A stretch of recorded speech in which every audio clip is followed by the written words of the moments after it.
ಒಬ್ಬ ರಾಜಕಾರಣಿಗೆ ಸರ್, ಅದು ಯಾವುದೇ ಪಾರ್ಟಿಯವರಾಗಿರ್ಲಿ, ಕನ್ಸಿಸ್ಟೆನ್ಸಿ ಅನ್ನೋದು ಎಷ್ಟು ಇಂಪಾರ್ಟೆಂಟ್ ಆಗುತ್ತೆ, ಸತತವಾಗಿ ಅದರ ಬಗ್ಗೆನೇ ನಾವು ಶ್ರಮಿಸೋದು ಎಷ್ಟು ಇಂಪಾರ್ಟೆಂಟ್ ಆಗುತ್ತೆ? 2 ವರ್ಷ ಅಲ್ರಿ, ಮುಂಜಾನೆ 3-4 ಗಂಟೆಗೆ ಏನು ಹೇಳ್ತಿದ್ರು, ರಾತ್ರಿ ಮಲಗು ಮಠ ಅದರ ಬಗ್ಗೆನೇ ಚಿಂತೆ, ಅದರ ಬಗ್ಗೆನೇ ಹೋರಾಟ. ನಾಳೆ ಮತ್ತೇನು ಮಾಡಬೇಕು, ನಾಡ್ದು ಏನು ಮಾಡಬೇಕು, ಎಲ್ಲಿ ಏನು ನಡೆದೈತಿ, ಎಲ್ಲಿ ಹೋಗ್ಬೇಕು. ಒಂದು ದಿವ್ಸ ಮನ್ಯಾಗ ಕಾಲಿಗೆ ಚಕ್ರ ಕಟ್ಕೊಂಡಿದ್ರು. ಅದೇ ಹೇಳಿದ್ರಿ, ಯಾವೊಬ್ಬ ಲೀಡ್ರು ಸಹಿತ ಈ ಮಟ್ಟದ ಲೀಡ್ರು 224 ಕಾನ್ಸ್ಟಿಟ್ಯೂಷನ್ ಅಡ್ಡಾಡಕ್ಕೆ ತಯಾರಿಲ್ಲ, ಆಗೋಂಗಿಲ್ಲ. ಆದ್ರೂ ಇವರು 224 ಕಾನ್ಸ್ಟಿಟ್ಯೂಷನ್ ಒಳಗೆ ಎಲ್ಲ ಮ್ಯಾಕ್ಸಿಮಮ್ ಎಲ್ಲ ಹಳ್ಳಿಗಳನ್ನ ಅಡ್ಡಾಡ, ಎಲ್ಲ ಹಳ್ಳಿಗಳ ಅಡ್ಡಾಡೋದು ಯಾರೊಬ್ರು ಅಂದ್ರೆ ಅವ್ರಿಗೆ ಗುರ್ತಾಗ್ತದೆ, ಪಲ್ಸ್ ಗೊತ್ತಾಗುತ್ತೆ. ಯಾವಾಗ ಎಲ್ಲೆಲ್ಲಿ ಅಡ್ಡಾಡಿದ್ರು ಆ ಭಾಗದ ಪಲ್ಸು ಪೂರಾ ಗೊತ್ತಾಗತ್ತೆ. ಆಮೇಲೆ ಹಂಗ ಇಲ್ಲ, ಅವ್ರು ಅವಾಗಿಂದವಾಗ ನೋಟ್ ಮಾಡ್ಕೊತಾರೆ, ಪೂರಾ ನೋಟ್ ಮಾಡ್ಕೊತಾರೆ, ಏನೇನದ ಏನಿಲ್ಲ, ಆ ಭಾಗದೊಳಗೆ ಏನಾಗೈತೆ ಅನ್ನೋದು ಕಾರೊಳಗೆ ಬಂದು ಏನು ಮಾಡಿದ್ರು ನೋಟ್ ಮಾಡ್ಕೊಂತ ಹೋಗ್ತಿದ್ರು. ಭಾಳ ಎಷ್ಟೊತ್ತು ವಿಶ್ರಾಂತಿ ತಗೊಳ್ತಿದ್ರು ನೀವು? ಅದು ನಾವು ಒಂದ್ ದಿವ್ಸ ನಾವು ನೋಡಿದ್ರು, ಒನ್ ಡೇ ನಾವು ವಿಶ್ರಾಂತಿ ಅನ್ನೋದು ಅವ್ರ ಕಡೆ ನಾನು ನೋಡಿಲ್ಲ, ದಿವ್ಸ ನೋಡಿಲ್ಲ. ರಾತ್ರಿ 12 ಆದ್ರೂ ಬರ್ಕೊಂತ ಕುಂದಿರ್ಬೇಕು, ಟಿವಿ ನೋಡ್ಕೊಂತ ಕುಂದಿರ್ಬೇಕು. ಮುಂಜಾನೆ ಚಾಲೂನ ಅವ್ರದ್ದು ಬರ್ತಿದ್ರು. ಮತ್ತೆ ನಾಳೆ ಏನ್ ಮಾಡ್ಬೇಕು ಅನ್ನೋದು ಅವಾಗಿಂದ ಅವಾಗ. ಎಷ್ಟು ಪೇಪರ್ ಓದ್ತಿದ್ರು ಯಡಿಯೂರಪ್ಪನವರು? ಕನಿಷ್ಠ ಒಂದು 7-8 ಪೇಪರ್ ಓದ್ತಿದ್ರು. ಕನಿಷ್ಠ ಅವ್ರು ಬರ್ತಾರಂದ್ರೆ 7-8 ಪೇಪರ್ ತೊಗೊಂಡೇ ಇರ್ಬೇಕು ನಾವು. ರಾತ್ರಿ ಟ್ರೈನ್ಲಿಂದ ಬರ್ತಾರಂದ್ರೆ ಮುಂಜಾನೆ ಟ್ರೈನಿಗೆ ಹೋಗಿ ನಿಂದಿರ್ಬೇಕು, 7-8 ಪೇಪರ್ ತಗೊಂಡು. ನೀವ್ ಹೇಳ್ಬೇಕಿತ್ತ ಅಥವಾ ಅವ್ರು ಓದೋದಕ್ಕೆ ಕೊಡ್ಬೇಕಿತ್ತ? ಇಲ್ಲ, ಅವರು ಓದ್ತಿದ್ರು. ಇಲ್ಲ, ಮೊದಲು ಏನದ ಫಸ್ಟ್ ಮುಂದ್ರೌಂಡ್ ಮೇಲೆ ಎಲ್ಲ ತೆಗೆದು ಆಮೇಲೆ ಡೀಟೇಲ್ ಓದ್ತಿದ್ರು ಆರಾಮಿದ್ದಾಗ. ಫಸ್ಟ್ ಬಂದ್ಕೊಂಡು ಮೇಲಿನೂ 6-6ವರೆಗೆ ಟ್ರೈನ್ ಬರ್ತಿದ್ರಿ. ನಂತರ ಮೊದಲ ಎಲ್ಲ ಪೇಪರ್ ಇಟ್ಟರೆ ರೂಮ್ಗೆ ಹೋದ್ಮೇಲೆ ಮೊದಲು ಪೇಪರ್ ತೊಗೊಂಡು ನೋಡಿ ಆಮೇಲೆ ಬಾಕಿದ್ದು. ಯಡಿಯೂರಪ್ಪನವ್ರಿಗೆ ಭಾಳ ಸ್ಟ್ರಿಕ್ಟ್ ಇತ್ತಂತೆ, ಹೌದಾ?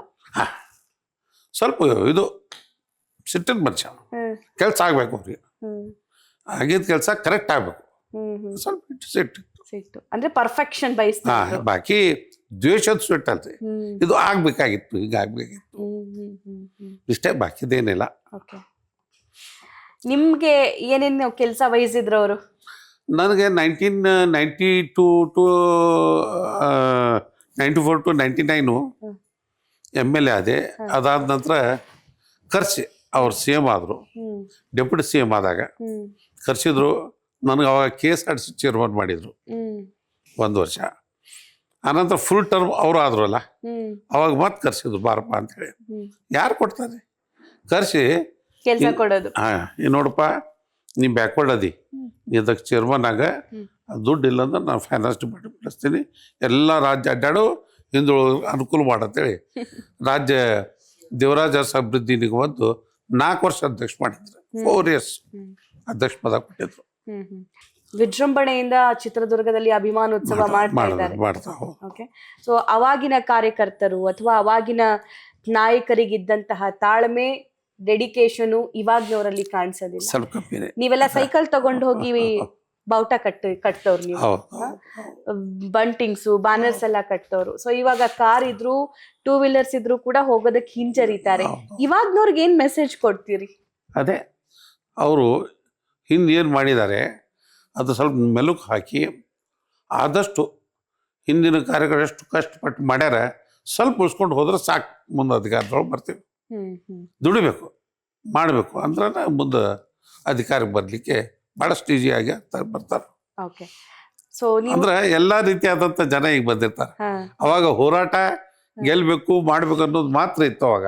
ಈಗ ಅಧಿಕಾರ ಬರ್ತೈತಂದ್ಮೇಲೆ ಎಲ್ಲ ರೀತಿಯಾದಂಥ ಜನ ಸುತ್ತುವರಿತಾರೆ. ಆದರೂ ದುಡಿಬೇಕು ಮಾಡಬೇಕು ಅಂದ್ರೆ ನಮ್ಮ ಪಕ್ಷ ಮುಂದೆ ಬರೋದು.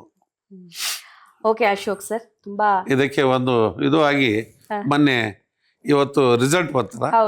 ಈಗ 9ನೇ ತಾರೀಕಿಗೆ ಒಂದು ಪುಷ್ಟಿ ಸಿಕ್ಕಂಗಾತಿದ್ದು ಪ್ರೋಗ್ರಾಮ್ಗೆ ಒಂದು ಬಲ ಬಂದಾಗ, ದೊಡ್ಡ ಬಲ ಬಂದಾಗ. ಯಡಿಯೂರಪ್ಪ ಬಿಜೆಪಿಗೆ ಎಂಥ ಬಲ? ರಾಜ್ಯ ಬಿಜೆಪಿಗೆ ಭೀಮ ಬಲ, ಸ್ಟ್ರಾಂಗ್. ಮತ್ತು ಅವ್ರ ಮಾತು ಯಾರೂ ತೆಗೆದಾಗ್ತಿದ್ದಿಲ್ಲ, ಅಂಥದ್ದೇನು ಅವ್ರು ಮಾಡ್ತಿದ್ದೀರ. ಅವ್ರು ಹೇಳಿದ್ರೆ ಆಯ್ತು, ವೇದವಾಕ್ಯ. ಒಂದು ಟೀಮ್ ಇರ್ತಿತ್ತು, ಕೋರ್ ಕಮಿಟಿ ಇರ್ತಿತ್ತು, ಅಲ್ಲಿ ಡಿಸ್ಕಷನ್ ಮಾಡ್ತಿದ್ರು. ಡಿಸ್ಕಷನ್ ಮಾಡಿದ್ಮೇಲೆ ಯಡಿಯೂರಪ್ಪನವ್ರು ಹೇಳ್ತಾ ಅದು ಫೈನಲ್.